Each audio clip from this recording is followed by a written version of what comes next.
আসসালামু আলাইকুম। রোনা ব্লগে তোমাদের সবাইকে স্বাগতম। আশা করি আল্লাহর রহমতে তোমরা সবাই ভালো আছো। আলহামদুলিল্লাহ, আমিও আল্লাহর রহমতে ভালো আছি। মাশাআল্লাহ, আলহামদুলিল্লাহ। দেখো সবাই, রহমতের বৃষ্টি হচ্ছে আমাদের জন্য, কিন্তু এই বৃষ্টিটা রহমত হিসেবেই নাজিল করছেন মহান আল্লাহ তাআলা রব্বুল আলামিন, তাই না? বলো সবাই। বৃষ্টি প্লাস কন্যা সন্তান আর মেহমান, এই তিনটা জিনিস রহমত হিসেবে আমাদের বান্দাদের উপরে নাজিল করছেন মহান আল্লাহ তাআলা রব্বুল আলামিন। তো সবাই মন থেকে আমার সামনে একবার বলি আলহামদুলিল্লাহ। তো কিভাবে কাটাচ্ছি দিনগুলো, তো পুরো ভিডিওটা সবাই দেখতে থাকো। আশা করি তোমাদের সবার খুব ভালো লাগবে। তো এখনকার মধ্যে টাটা, আল্লাহ হাফিজ। তোমরা যারা সব সময় আমার ভিডিও দেখো, তোমরা অনেকেই কমেন্ট করো, আপু তোমার রান্নার ভিডিওগুলো অনেক ভালো লাগে, তাই ভাবলাম আজকে তোমাদের সাথে রান্নার ভিডিওগুলো শেয়ার করি। তো আমি এখানে সকালে নাস্তা করার জন্য বউয়া রান্না করব। তো আমি এখানে খুদ আর মসুরির ডাল ভালো মতো ধুয়ে নিয়েছি। তারপরে আমি একটা পরিষ্কার কড়াইয়ের মধ্যে পেঁয়াজ, মরিচ আর রসুন তেলের মধ্যে দিয়ে এখন এটাকে ভালো মতো ভাজবো বউয়া রান্না করার জন্য। তো প্লিজ সবাই না টেনে পুরো ভিডিওটা কন্টিনিউ দেখতে থাকো। তোমরা যারা সব সময় আমার ভিডিও দেখো, তোমরা তো আমার সম্পর্কে সব কিছুই জানো খুব ভালো মতো। আমি তোমাদের সাথে সব কিছু শেয়ার করি। তো আমার শান্তির নীড় আমার হাজব্যান্ডের গড়া বাড়ি। তো সেই বাড়িটা তো আমার হাজব্যান্ড একা তোলে নাই, জয়েন্ট ফ্যামিলিতে তোলা হয়েছে। তো আমার হাজব্যান্ড আমাকে বলছে যে 15 থেকে 16 লাখ টাকার মতো হয়তোবা আমার হাজব্যান্ড ওই বাড়ির পিছে খরচ করছে। মনে করো বাইরে যাওয়ার পর থেকে সব পরিশ্রমের টাকা ওই বাড়ির মধ্যে দিছে, নিজের জন্য কিছুই করে নাই, বুঝছো? যাই হোক, আমি তোমাদের গত ভিডিওতে বলছিলাম যে আমরা যতই চেষ্টা করি না কেন, আল্লাহ যদি বান্দাকে না উপরে উঠতে দেয় তাহলে কোনো বান্দার ক্ষমতা নাই যে সে জীবনে উন্নতি করবে। যাই হোক, আলহামদুলিল্লাহ, যেমনই আছে আলহামদুলিল্লাহ, যা কিছু ঘটেছে হয়েছে আলহামদুলিল্লাহ। আমি মনে করি আমাদের জন্য ভালোই হয়েছে। আমি তোমাদের যে কথাটা বলবো সেটা হলো কোরবানি ঈদের দিন, মানে আমি একটা ভিডিও আপলোড করছিলাম, দেখবা চাঁদ দিন আপলোড করা ভিডিও। তো সেখানে আমি বলছিলাম আমার হাজব্যান্ড টাকা পায় আমার হাজব্যান্ডের বড় ভাইয়ের কাছে থেকে, সেটা নিয়ে অনেক ঝামেলা হয়। আমার হাজব্যান্ড 6 থেকে 7 লাখ টাকার মতো পায় ওনার বড় ভাইয়ের কাছে। তো আমি সেই কথাটাই বলছিলাম যে আমার কবুতরের ক্ষোভ ওনার ছাদের উপরে সহ্য হয় না, তো আমাদের এতগুলো টাকা কিভাবে সহ্য হয়। এই কথাটা বলার কারণে মনে করো এত এত কথা শুনতে হয়েছে আমার। আমি ইউটিউব করি, আমি টিকটক করি, এই কারণে আমি নাকি অনেক খারাপ একটা মেয়ে, মানে অনেক খারাপ আজে বাজে ভাষায় কথা বলছে। আমি আমার হাজব্যান্ড প্রবাসে থাকে দেখে আমি মানে কি বলবো, আমি ওগুলো না বলি। আমার সামনে একজনে বলছে যে উনি নাকি সারা রাত চিন্তা করছে যে আল্লাহ রুনার নামে এগুলো কীভাবে বললো, ছি একটা মেয়ে হয়ে একটা মেয়েকে এইভাবে কী বলে।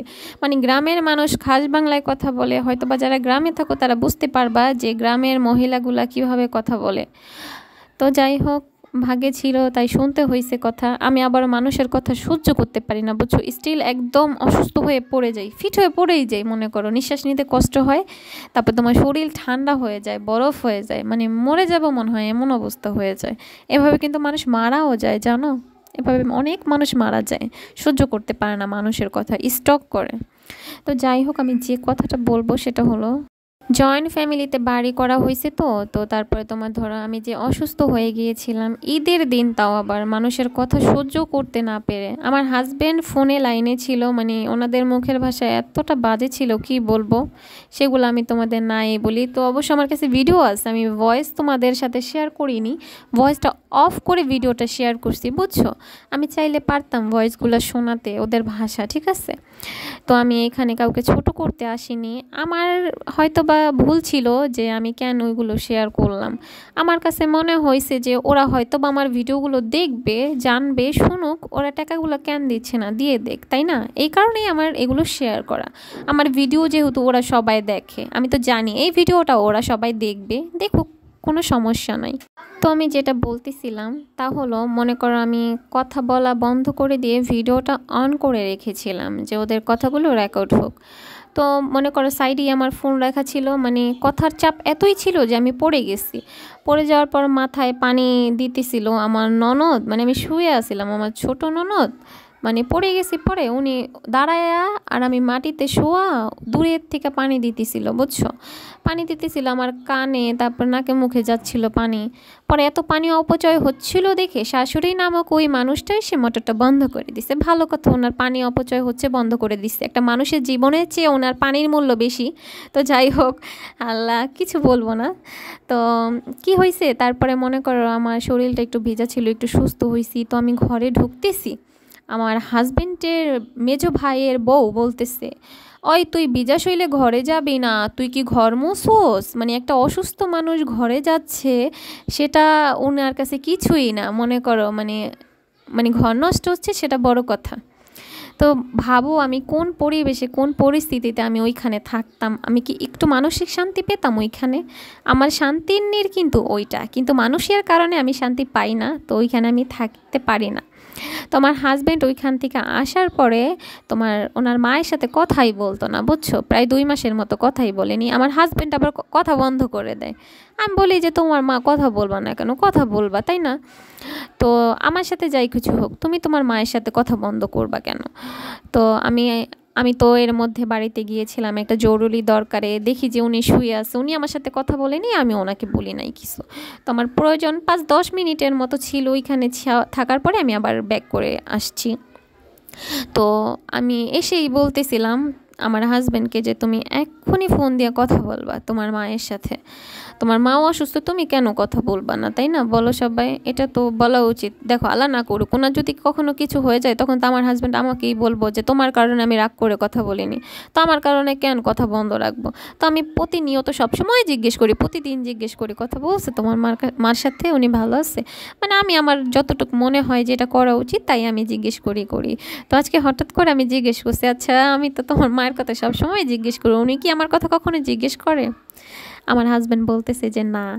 বিশ্বাস করবা, তখন না আমার চোখ দিয়ে পানি পড়তেছিল যে আচ্ছা আমি কি ওনার জন্য কিছুই করি নাই কখনো? বিশ্বাস করবা কিনা জানি না, আমি আমার মাকে অতবার মা ডাকি নাই, ওনাকে যতবার ডাকছি। তো আমি গত 2 বছর ধরে ওনার সাথে আমি মানে এই মা ওয়ার্ডটা ওনার সাথে যায় না আমি মনে করি, ঠিক আছে? তাই আমি ওনাকে ডাকি না। তো মা মানে হয়েছে জান্নাত, ঠিক আছে? আমার জান্নাত তো একজনই, যে আমাকে জন্ম দিয়েছে, আমার মা। আমি মনে করি আলহামদুলিল্লাহ আমার মায়ের মতো দুনিয়াতে সবার মা ভালো, আমি মনে করি আমার মা বেস্ট আমার কাছে, ঠিক আছে? যাই হোক আলহামদুলিল্লাহ, জান্নাত তো জান্নাতের মতোই হবে। আর শাশুড়ি এই শব্দটাই যেন কেমন, তাই না? যাই হোক আলহামদুলিল্লাহ যেমনই আছি, সবাই আমার জন্য দোয়া করবা। তো ভাবো জয়েন্ট ফ্যামিলিতে আমার হাজব্যান্ড মানে মনে করো অর্ধেক টাকাই দিছে বাড়িটার পিছনে, সেখানে আমাকে বলে তুই কেন ঘরে ঢুকোস ভিজা শরীরে? আর আমার হাজব্যান্ডের মেজো ভাই উনি বলতেছে জায়গা কিনবে আমার হাজব্যান্ডের সাথে শেয়ারে। তো তোমরা বলো তো আমাদের কি মানে কি বলবো, বলো এটা কি উচিত? মানে লজ্জা করে না ওনাদের? আমার হাজব্যান্ডকে আবার ডাকে জায়গা কেনার জন্য। আর আমার হাজব্যান্ডের বড় ভাই আমাকে বলছিল যে আমার ভাই টাকা পায়, তোর কি? বিশ্বাস করবা মানে আমার হাজব্যান্ড আমার কিছুই না, তাই না? তো মজার বিষয় কি জানো, যেই টাকাটা পায় না ওই টাকাটা কিন্তু আমার অ্যাকাউন্টেই ঢুকতেছে, ঠিক আছে? আমি কি মানে আমার অ্যাকাউন্টেই টাকাটা আসতেছে, আলহামদুলিল্লাহ।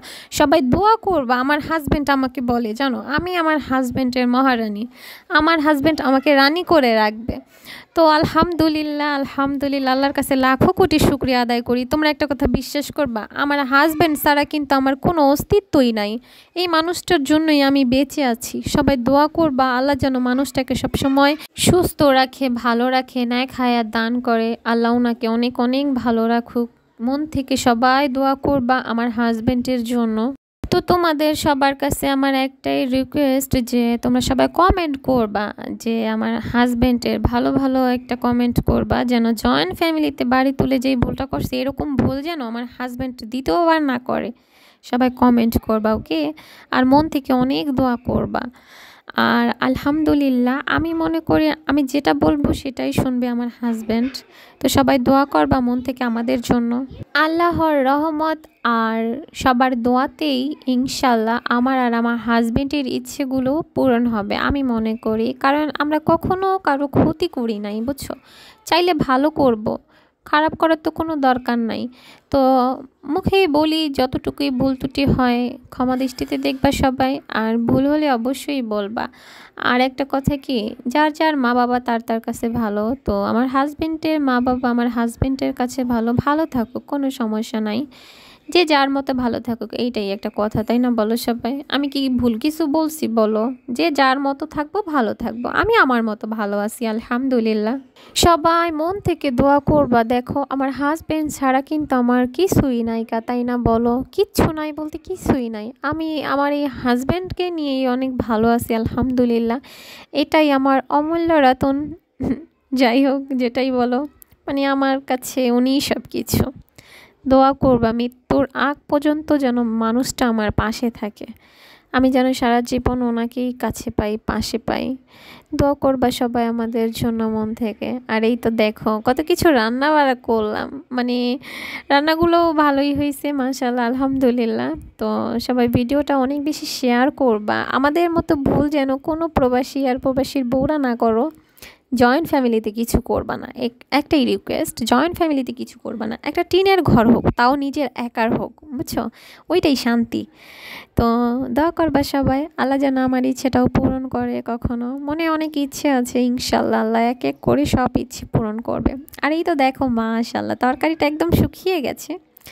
তো যাই হোক, আলহামদুলিল্লাহ তরকারিটা অনেক মজা হয়েছে। তো এই তরকারিটাকে আমরা কচুরমুখী বলি, আবার গাডিও বলি এটাকে। তো তোমাদের এলাকায় কে কি নামে পরিচিত এটা বলবো অবশ্যই কমেন্ট করে, কেমন? চলো দেখো সবাই কত দুষ্টুমি করে না।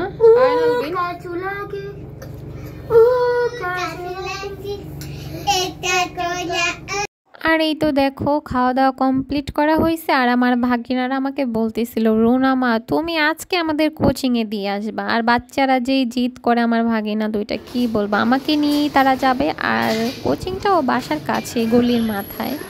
তো এই তো আমার ভাগিনাদের জন্য সবাই মন থেকে দোয়া করবা। ওরা অনেক দুষ্টুমি করে আর অনেক মাইর খায়, জানো না? আমার বোন ওদের একটু পরপরই মারে। বাচ্চারা দুষ্টুমি করবো, এটাই তো স্বাভাবিক, তাই না? আমাদের বড়দের উচিত ধৈর্য ধরে ওদের মানুষ করা, তাই না বলো সবাই?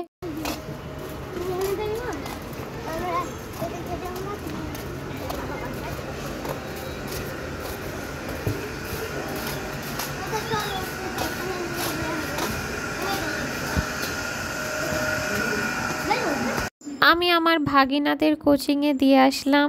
তো আমার আজকের ব্লগ ভিডিওটা তোমাদের সবার কেমন লাগলো অবশ্যই কমেন্ট করে বলবা।